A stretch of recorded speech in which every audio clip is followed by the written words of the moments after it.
આ એમના ચેમ્બરની આગળ આ ખુરશી લગાવેલી છે. હે આ જિલ્લાના રાજા જો અહીંયા નર્મદા જિલ્લાના કલેક્ટર સાહેબ અહીંયા ઉપસ્થિત નથી. ट्रेड डील हटाओ, किसान बचाओ, ट्रेड डील हटाओ, किसान बचाओ, ट्रेड डील हटाओ, किसान बचाओ, ट्रेड डील हटाओ, किसान बचाओ। એટલે આજની વચ્ચે ગવર્મેન્ટ લક્ષી આવે ને આવી રીતના ભારત દેખી રહેવાનું રસલિંગ કઈ કામ માટે આવ્યો હોય સાહેબને મળવું છે એમ તો સાહેબ મળે ના આગળ રીચનો ટાઈમ છે જિલ્લાના વડા છે ના તો કિસાનનો પ્રજાના હિત માટે છે તો હવે પ્રજાનું કોણ હવે અત્યારે 1 વાગ્યાનો ટાઈમ છે અને સાહેબ કલેક્ટર સાહેબ જમવા ગયા છે એવું અહીંયા ગાડી સ્ટાફ દ્વારા કહે છે. આ એમના ચેમ્બરની આગળ આ બધું આ એમના ચેમ્બરની આગળ અહીંયા ગાડી આ ખુરશી લગાવેલી છે. હે આ જિલ્લાના રાજા જો અહીંયા નર્મદા જિલ્લાના કલેક્ટર સાહેબ અહીંયા ઉપસ્થિત નથી. અમે કઈ કેવડિયાથી આવ્યો હોય કઈથી માણસો કામ માટે આવ્યો સાહેબ ના મળે તો 50-100 રૂપિયા ભાડું બગાડીને માણસ અહીંયા ગાડી આવતો હોય ત્યારે સાહેબ ના મળે તો અમારે શું થાય પ્રજાનું પછી અહીંયા આવવાનું શા માટે એના કરતા લોક મારી દો અમારે કઈ રજૂઆત કરવી તો કોને રજૂઆત કરવી વટાવાળો પણ નથી એટલું આ 1 વાગ્યાનો ટાઈમ છે આજો. હવે 1 વાગે અહીંયા ગાડી કલેક્ટર સાહેબ હાજર ના હોય તો આ કેટલું યોગ્ય અમારે છે? જે કલેક્ટર સાહેબ આ પ્રજાના પ્રશ્નોનું નિરાકરણ કોણ લાવે?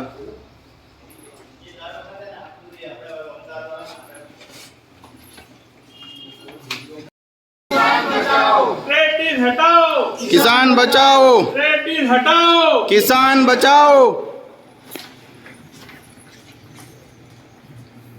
ક્યાં ગયા કલેક્ટર સાહેબ? જમવા ત્યારે આ 1 વાગ્યાનો ટાઈમ છે. 1 વાગે ચાલુ ડ્યુટી સાહેબ જમવા છે. પીએમ પૂછો પીએ સાહેબ છે બોલો પીએ સાહેબ 1 વાગ્યાનો ટાઈમ છે તો પછી સાહેબ કેવી રીતે જમવા જાય અત્યારે એટલા વહેલા? બસ ચાલો તમે જતો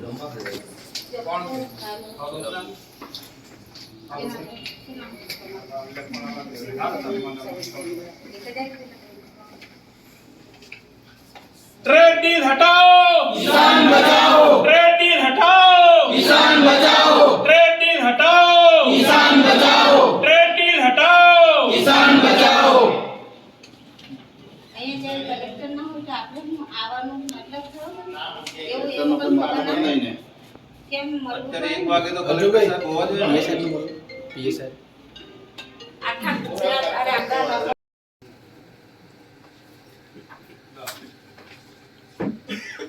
સાહેબ બીજો અમારો પ્રશ્ન એવો છે કે રાજપીપળા જે પબ્લિક ગાર્ડન આવેલું છે આ પબ્લિક ગાર્ડનમાં સાહેબ જે સરદાર ટાઉન હોલ છે એ સરદાર ટાઉન હોલમાં 1,98,75,056 રૂપિયાનું રિનોવેશનનું કામગીરી ચાલી રહી છે.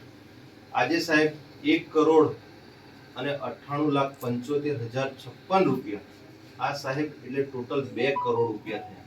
આ 2 કરોડ રૂપિયામાં અદ્યતન સુવિધા વાળું ટાઉન હોલ નવું બની જાય તો સાહેબ આટલો બધો ખર્ચો આ ટાઉન હોલમાં જે 2 કરોડ રૂપિયાનો ખર્ચો કરવામાં આવી રહ્યો છે ત્યાં ગાડી અમે સ્થળ પર અમારી ટીમે પણ મુલાકાત લીધી છે. ત્યાં ગાડી એવી કોઈ પણ જાતનું રિનોવેશન ત્યાં ગાડી સ્થળ પર અમને જોવા નથી મળતું. એટલે આની યોગ્ય તપાસ કરવામાં આવે સાહેબ. અને એની બાજુમાં જે દિવાલ બનાવવામાં આવી છે એ દિવાલમાં એના પણ આ અમારી પાસે સાહેબ તમામ આ ફૂટેજ છે. આ દિવાલ છે આ જૂની દિવાલ છે. એ જૂની દિવાલને સાહેબ આ જો એના પોપડા પણ આ અમુક પાડેલા નથી. એ દિવાલ ઉપર 3 થી 4 થર ફક્ત નવા મારવામાં આવ્યા છે હા અને ખાલી પ્લાસ્ટર કરી આને 300 મીટર જેવા એટલે લાખો કરોડો રૂપિયા આમાં પણ એનું ઉચાપત કરવામાં આવ્યો છે. ભ્રષ્ટાચાર કર્યો છે. નગરપાલિકામાં આની તમામ તપાસ થાય. સાથે સાથે જે આ 2 કરોડ રૂપિયાનું જે આ રિનોવેશન કરવામાં આવ્યું છે એની પણ યોગ્ય તપાસ કરવામાં આવે. અમારી પાસે સાહેબ આ જે રિનોવેશન જે કરવામાં આવ્યું છે એનો આ જે છે પાલિકા દ્વારા આપેલું બિલ એ બિલ પણ છે 1,98,075 1,98,75,056 રૂપિયાનું આ આખું એસ્ટિમેટ બનાવેલું છે. એટલે સાહેબ આની તાત્કાલિક ધોરણે તપાસ થાય અને જે પણ કોઈ આમાં સંડોવાયેલા અધિકારીઓ હોય જે એજન્સી હોય એમની પર તાત્કાલિક ધોરણે તપાસ થાય. જો તપાસ કરવામાં નહીં આવે તો આવનારા દિવસોમાં આમ આદમી પાર્ટી સમગ્ર નગરપાલિકાની જનતાને સાથે રાખીને નગરપાલિકાનો પણ ઘેરાવો કરશે અને ભૂતકાળમાં જેટલા આવા લાખો કરોડો રૂપિયા જે પ્રજાના ટેક્સના પૈસા છે અને કરોડો રૂપિયાની જે ગ્રાન્ટો છે એ ગ્રાન્ટોની પણ આવનારા દિવસોમાં તપાસ કરશે. આજે સાહેબ ત્યાં ગાડી ચીફ ઓફિસર હાજર નથી રહેતા. આજે ત્યાં 5-6 મહિના એક વર્ષ સુધી સાહેબ ત્યાં ગાડી જગ્યા ભરાતી નથી. આ એક ટ્રાઇબલ વિસ્તાર છે. ટ્રાઇબલ વિસ્તારોમાં જે નગરપાલિકા અહીંયા આવી છે એમાં સાહેબ 80 થી 95 કરોડ રૂપિયા એક વર્ષના અહીંયા ગવર્મેન્ટ દ્વારા એમને ગ્રાન્ટ આપવામાં આવે છે. અને સાહેબ 5 વર્ષની વાત કરીએ તો 500 કરોડ રૂપિયા થાય છે સાહેબ. 400 થી 500 કરોડ. આ 400-500 કરોડ રૂપિયામાં આખા નગરપાલિકાની આખી કાયા પલટ થઈ જાય એવી છે. તો સાહેબ આજે આ ફક્ત ટાઉન હોલનું અમે આ ઉદાહરણ આપીએ છીએ. જો ટાઉન હોલમાં ફક્ત રિનોવેશન માટે જો 2 કરોડ રૂપિયાનો ખર્ચો થતો હોય તો સાહેબ આ નગરપાલિકામાં જે બેઠેલા જે ચૂંટાયેલા પ્રતિનિધિઓ છે અને જે સરકારી કર્મચારીઓ છે અને એજન્સીઓ દ્વારા જે આ કરોડો રૂપિયાનું જે આ કૌભાંડ થાય છે એને તાત્કાલિક ધોરણે એની તપાસ મૂકવામાં આવે, એની કમિટીની રચના કરવામાં આવે. જો રચના કરવામાં નહીં આવે તો આવનારા દિવસોમાં નગરપાલિકાની તમામ જનતાને અમે જાગૃત કરી નગરપાલિકાનો અને કલેક્ટર ઓફિસનો અમે ઘેરાવો આવનારા દિવસોમાં કરીશું. એટલે આપ સાહેબશ્રીને આની પણ અમે ખાસ આજે રજૂઆત કરવામાં આવ્યા છે. સાહેબશ્રી, તમને હું વાત કહેવા માંગુ છું તો તમે પણ આશ્ચર્યચકિત પામી જશો.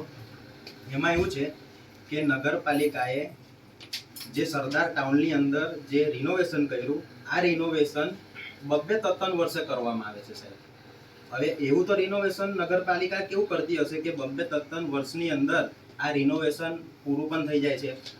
તો એનું મેં માહિતી માંગી તો માહિતીની અંદર સાહેબ તમે આશ્ચર્યચકિત એ રીતે પામશો કે 25 લાખનું તો ખાલી સાઉન્ડ સિસ્ટમ છે અને એ 20 સ્પીકર મૂકેલા છે. એટલે મતલબમાં માનો તમે કે 1.25 લાખ રૂપિયાનું એક સ્પીકર થયું. બરાબર છે સાહેબ?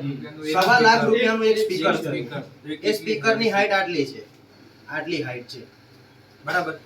તો ગુજરાતની જનતાને પણ હું અહીંયાથી કહેવા માંગુ છું કે આપણું જે અજાયબી છે સ્ટેચ્યુ ઓફ યુનિટી, તો સ્ટેચ્યુ ઓફ યુનિટી જોવા આવો તો પહેલા રાજપીપળા આવે છે. તો રાજપીપળાની અંદર તમે સરદાર ટાઉન હોલમાં જજો અને ત્યાં તમને 25 લાખ રૂપિયાનું જે સાઉન્ડ સિસ્ટમ છે તે તમને જોવા મળશે. બીજું કે 41 લાખ રૂપિયાની અંદર એ લોકોએ આ આપણો રૂમ છે તો રૂમની અવાજ બહાર ના જાય એના માટેનું સાઉન્ડ પ્રૂફ દિવાલ બનાવેલી છે. તો એ દિવાલનો ખર્ચ 41 લાખ રૂપિયા કરેલો છે. અને ત્યાં હું એ નજર મારી તો જોવા મળ્યું કે 14 લાખ સમથિંગનું એ લોકોએ ફાયર ફાઇટિંગની સિસ્ટમ મૂકેલી છે. અત્યાર સુધીને મને ફાયર ફાઇટિંગની સિસ્ટમ નગરપાલિકાની અંદર જે ટાઉન હોલ છે એ ટાઉન હોલમાં જોવા મળી નથી સાહેબ. તો આ તો ખાલી 3-4 જ મુદ્દા મેં તમને કીધા કે આટલા લાખોની અંદર છે. એવું તો બીજું 10-15 લાખનું હજુ ઘણું બધું છે. તો સાહેબ આની એક તપાસ કરવામાં આવે, આની એક SIT બોલાવવામાં આવે. બાકી અમારી પાર્ટી તરફથી અમે વિજિલન્સમાં પણ ફરિયાદ આ બાબતે કરવાના છે.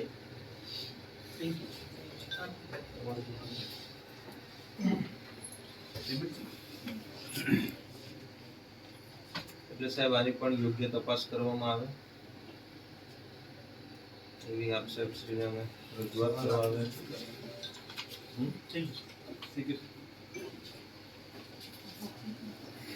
ચાલુ થયું છે એમાં પણ રજૂઆત કરી છે કે આ જે ટ્રેડ ડીલ જે આપણા દેશના વડાપ્રધાન પછી જે કૃષિ મંત્રી અમેરિકાના છે એ બધાએ થઈ અને કોઈ પણ અહીંના જે મંત્રી મિનિસ્ટરોને સંકલનમાં લીધા વગર, ખેડૂતોને પણ જાણ કર્યા વગર ડાયરેક્ટ જે આ ટ્રેડ ડીલ કરી છે એનો અમારે તો ખાસ વિરોધ છે. આ ટ્રેડ ડીલના લીધે અમારા ઘણા બધા સમગ્ર ભારત અને ગુજરાતના ખેડૂતોને આવનારા દિવસોમાં નુકસાન થાય એમ છે. અને જે ભાવ જે ખેડૂતોનો જે કપાસ ઉદ્યોગ છે, હીરા ઉદ્યોગ છે, તેમાં ડેરી ઉદ્યોગ છે, આ તમામ ઉદ્યોગોમાં અસર પડે એવી છે. એટલે ખાસ અમારો વિરોધ છે કે આ ટ્રેડ ડીલ હટાવવામાં આવે જેથી કરીને ભારત અને ગુજરાતના તમામ ખેડૂતોને યોગ્ય ન્યાય આપવામાં આવે.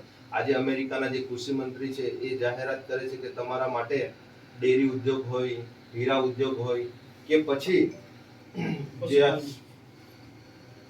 પશુપાલન ઉદ્યોગ અને એવા તમામ ઉદ્યોગો માટે આ બજાર આખું ખુલ્લું કરવામાં આવ્યું છે ભારતનું.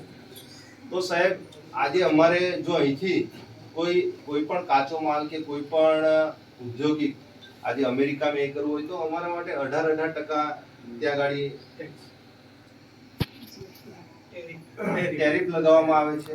હા, જ્યારે ત્યાંના જે ખેડૂતો છે એ ખેડૂતો ભારતમાં કોઈ પણ ત્યાંનું ઉત્પાદન કરેલું વસ્તુ અહીંયા ગાડી એ કરે છે તો એને 0% ટેરિફ લગાવવામાં આવે છે. એટલે અમારો ખાસ આજે આમ આદમી પાર્ટી તરફથી સમગ્ર ગુજરાતમાં 33 જિલ્લાઓમાં આનો અમે સખત વિરોધ કરીએ છીએ.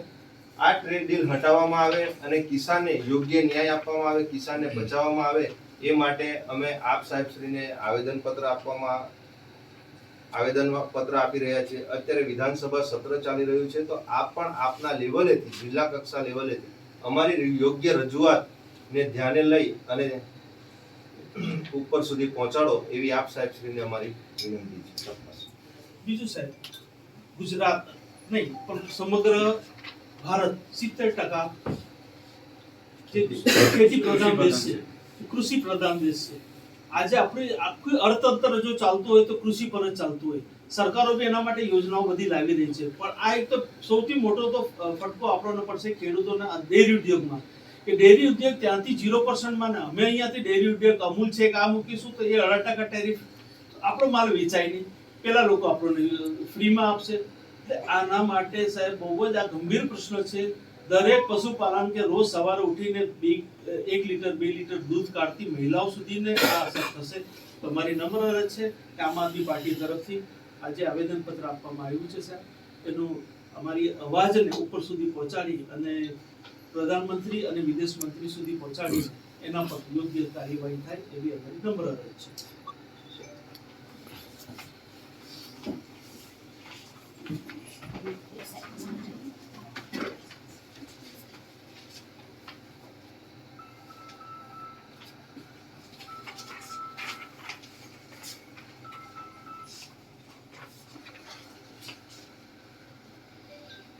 Thank you. ધન્યવાદ.